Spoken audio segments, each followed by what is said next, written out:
ಶಶಿಕುಮಾರ್ ಅವರೇ, ಈ ದಿನ ತಾವೇನು ಕನ್ನಡ ಕಾವ್ಯಾಮೃತ ಕವಿಗಳ ಬಳಗ ಕಟ್ಟಿದ್ದೀರಿ, ಇದು ಕರ್ನಾಟಕದ ಸಾಂಸ್ಕೃತಿಕ ನಕಾಶೆಯಲ್ಲಿ ಒಂದು ಉತ್ತಮ ವೇದಿಕೆಯಾಗಿ ಬೆಳಗಲಿ.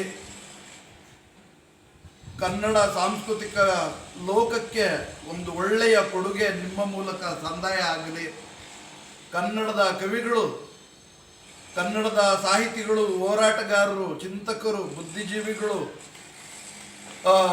ನಾಟಕಕಾರರು, ತಜ್ಞರು, ಬೇರೆ ಬೇರೆ ಜ್ಞಾನ ಶಾಖೆಗಳ ಸಂಪನ್ಮೂಲ ವ್ಯಕ್ತಿಗಳ ಒಂದು ಸಂಪನ್ಮೂಲವನ್ನು ತಾವು ಈ ವೇದಿಕೆಗೆ ಬಳಸ್ಕೊಂಡು ಈ ವೇದಿಕೆಯನ್ನು ಒಂದು ಸಶಕ್ತವಾಗಿ ಕಟ್ಟಿ ತೋರಿಸ್ತೀರಿ ಅನ್ನುವಂಥ ಒಂದು ವಿಶ್ವಾಸ ನನಗಿದೆ.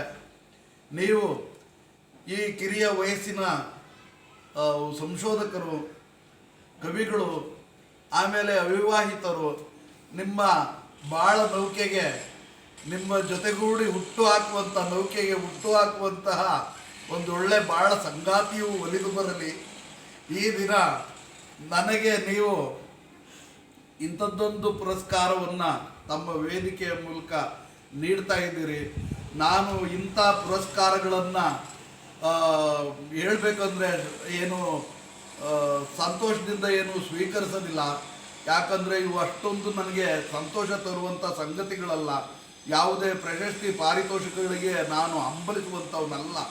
ಆದರೆ ಇದನ್ನು ಇವತ್ತು ಸಂತೋಷದಿಂದಲೇ ನಾನು ಸ್ವೀಕರಿಸೋದಕ್ಕೆ ಕಾರಣ ಏನಪ್ಪ ಅಂದರೆ, ಇದು ಕನ್ನಡವೇ ಸತ್ಯ, ಕನ್ನಡವೇ ನಿತ್ಯ ಅಂತ ಕುವೆಂಪು ಸಾರಿದ್ರಲ್ಲ, ಅಂತ ಕನ್ನಡಕ್ಕಾಗಿ ಇರುವಂಥ ಒಂದು ವೇದಿಕೆಯಾಗಿರುತ್ತೆ.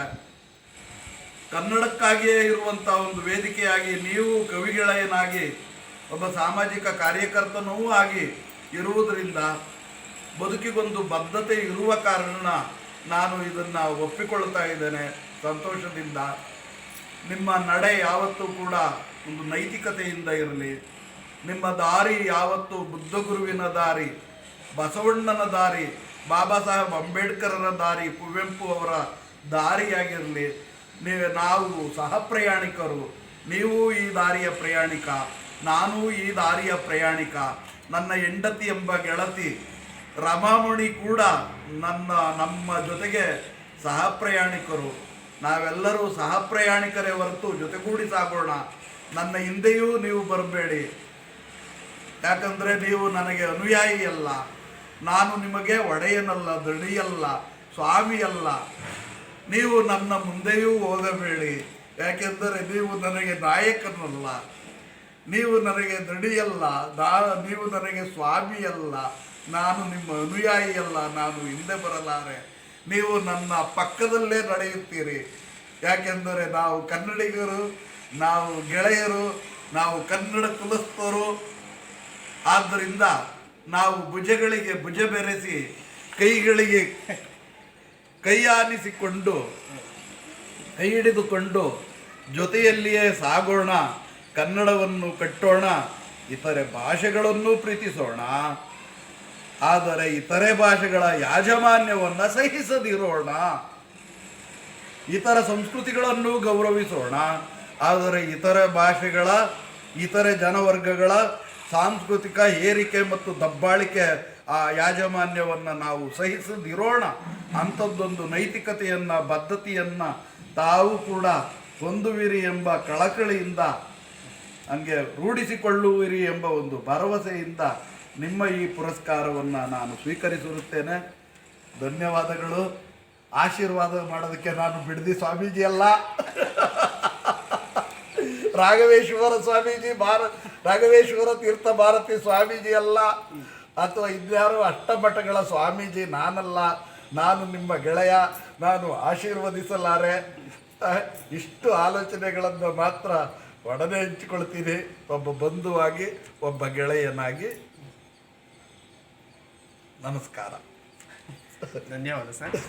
Thank you very much. ಈ ಒಂದು ಧನ್ಯವಾದಗಳು. ಕನ್ನಡ ಕಾವ್ಯಾಮೃತ ಕವಿಗಳ ಬಳಗ ಹೊಸದಾಗಿ ಒಂದು ಕನ್ನಡವನ್ನು ಕಟ್ಟುವಂತಹ ಕೆಲಸಕ್ಕೆ, ಕನ್ನಡ ಸಾಹಿತ್ಯದಲ್ಲಿ ಕವಿಗಳ ಹಾಲನ್ನು, ಕವಿಗಳ ಒಂದಷ್ಟು ದುಡಿಮೆಗಳನ್ನು, ಮತ್ತು ಈ ಕನ್ನಡಕ್ಕಾಗಿ, ಈ ಕನ್ನಡ ನಾಡು ನುಡಿಗಾಗಿ ಸಮರ್ಪಿತವಾಗಿ ಈ ಒಂದು ಸಂಘಟನೆಯನ್ನು ನಾವಿವತ್ತು ಹೊರ ತರ್ತಾ ಈ ಸಂಘಟನೆಯಲ್ಲಿ ಇವತ್ತು ಗುರುಗಳಾಗಿರ್ತಕ್ಕಂಥ ಹಾಗೂ ಸಂಶೋಧಕರಾಗಿ ಮತ್ತು ಈ ಸಮಾಜ ಚಿಂತಕರಾಗಿ ಒಂದು ಪ್ರಗತಿಪರ ಶೀಲರಾಗಿ ಈ ನಮ್ಮ ವೇದಿಕೆಯಲ್ಲಿ ಇವತ್ತು ಗುರುಗಳಾಗಿರ್ತಕ್ಕಂಥ ಡಾಕ್ಟರ್ ವಡಗೇರಿ ನಾಗರಾಜೇಶ್ ಅವರನ್ನ ಸರ್ ಇವತ್ತು ನೀವು ಗೌರವ ಉಪಸ್ಥಿತರ ಆಗಿ ಜೊತೆಗೆ ಪ್ರಧಾನ ನುಡಿಗಳನ್ನು ಆಡಿ ನಮ್ಮ ಈ ಒಂದು ವೇದಿಕೆಗೆ ಮತ್ತು ನಮ್ಮ ಮುಂದಿನ ದಾರಿದೀಪಗಳಿಗೆ ಒಂದಷ್ಟು ಹಿತವಚನಗಳನ್ನು ಸಲಹೆಗಳನ್ನು ಮಾರ್ಗದರ್ಶನಗಳನ್ನು ನೀವು ನೀಡಬೇಕಾಗಿ ಅಂತ ನಾನು ಕೋರ್ಕೊಂಡಾಗ ಬಹಳ ತುಂಬ ಹೃದಯದಿಂದ ಮತ್ತು ಅಷ್ಟೇ ಆತ್ಮೀಯವಾಗಿ ಅವರು ಬಹಳ ಹಿರಿಯರಾಗಿ ನಮ್ಮನ್ನು ಕಂಡಂಥ ರೀತಿ ಬಹಳ ಆತ್ಮೀಯವಾಗಿ ಕಾಣ್ತಾ ಇದ್ದಾರೆ. ಅವರು ಕೊಟ್ಟಂಥ ಸಲಹೆಗಳು ಅದು ನಮಗೆ ಬಹಳಷ್ಟು ಮುಂದಿನ ದಿನಗಳಿಗೆ ಮಾಡುವಂತಹ ಕನ್ನಡ ಕಟ್ಟುವ ಕೆಲಸಗಳಿಗೆ ಬಹಳಷ್ಟು ನಮಗೆ ಸಲಹೆ ಒಂದು ಬಹಳ ಹಿತವಚನ ನುಡಿಗಳಾಗಿ ಅದು ನಿಂತಿರುತ್ತೆ ನಮಗೆ ಪ್ರಜ್ಞಾವಸ್ಥೆಯಲ್ಲಿ ಅಂತ ನಾನು ಅವ್ರನ್ನ ಬಹಳ ಹೃತ್ಪೂರ್ವಕವಾಗಿ ಗೌರವಿಸಿ ಅಷ್ಟೇ ಹೃತ್ಪೂರ್ವಕವಾಗಿ ಅವರನ್ನು ಅಭಿನಂದಿಸಿ ಇವತ್ತು ಈ ನನ್ನ ಒಂದು ಪ್ರಮಾಣ ಪತ್ರವನ್ನು ಇವರಿಗೆ ನಾನು ಗೌರವಯುತವಾಗಿ ಸಮರ್ಪಿಸಿ ಈ ವೇದಿಕೆಗೆ ಗುರುಗಳು ಇವತ್ತು ಭಾಗವಹಿಸಿ ನಮಗೆ ಒಂದೆರಡು ಸಲಹಾ ನುಡಿಗಳನ್ನು ಹೇಳಿದ್ದಕ್ಕೆ ಅವ್ರಿಗೆ ಬಹಳ ತುಂಬು ಹೃದಯದಿಂದ ಅಭಿನಂದಿಸ್ತಾ ಇದ್ದೇನೆ. ಧನ್ಯವಾದಗಳು ಸರ್. ಕನ್ನಡ ರಾಜ್ಯೋತ್ಸವದ ಶುಭಾಶಯಗಳು.